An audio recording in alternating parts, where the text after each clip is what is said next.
Hi, I'm Tracy, and this is Yoga for Everybody. Today we're going to focus on our hips, specifically stretching those hips out. For a lot of people, they have pretty tight hips, and so this is going to be more of a gentle stretch so it doesn't feel like your body's being ripped into.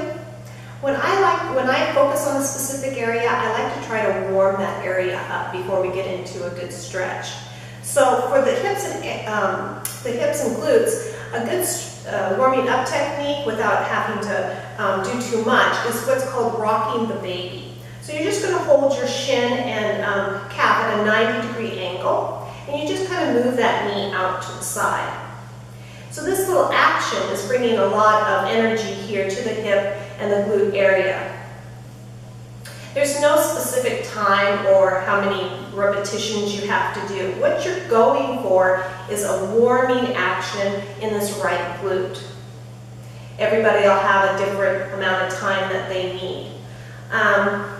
Once you start feeling that warming happening, you might want to go just a little bit more. I call it a little more crazy, but it's just a little more. So once you start feeling that warming action, that's really all you need. And then you just switch to the other side. So I usually try to start on my right side all the time. That way I know where I begin and where I end.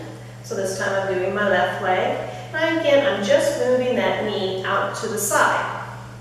And that gets into that hip and glute area. And once you start feeling that warming action, that's really all you're going for. There's no big goal that you're going for.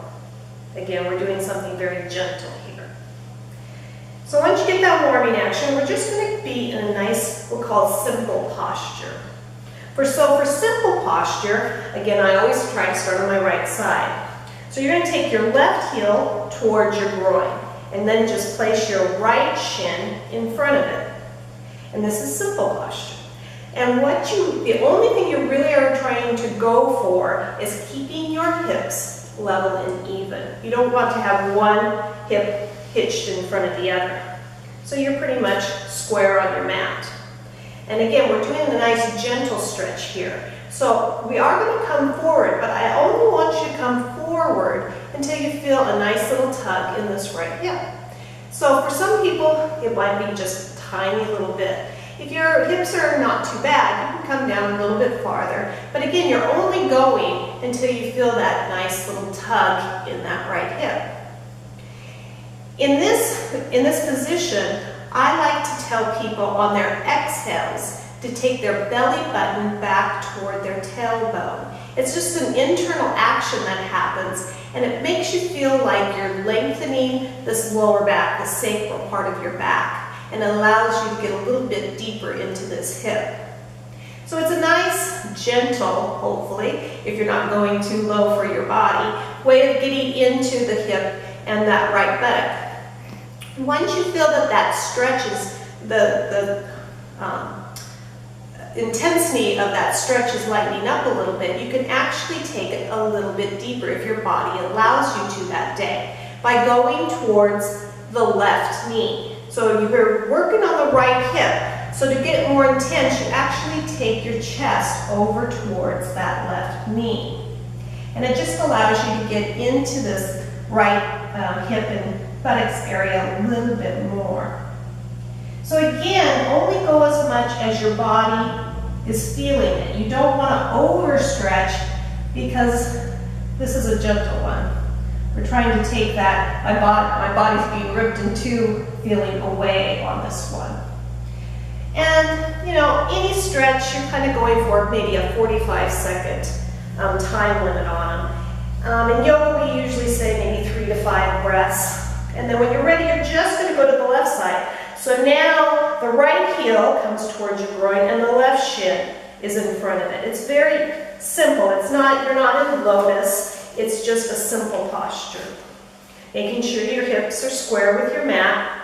And again, when you come forward, only come forward as much as you feel that gentle tug. You don't want to kill and feel that my skin is ripping in two. And then the breath is on the exhale, taking the belly button back towards the tailbone. In the bodies that I've seen, most people have one side that tends to be a little more tight than the other side. So if the left side might be the tighter side, you might want to spend a little bit more time on that side. Give it a little bit more breath action. And when you feel you're capable, you just walk towards the other knee. And it just allows you to get a little deeper into that hip. So hopefully as you do this, you can add it to your routine, your repertoire of getting into those hips without feeling like you're overdoing it. And then when you get up and walk, you're kind of walking a little ungated. So this is a more gentle way of doing it. I hope you try it, and I hope you like it. And I'll see you next time.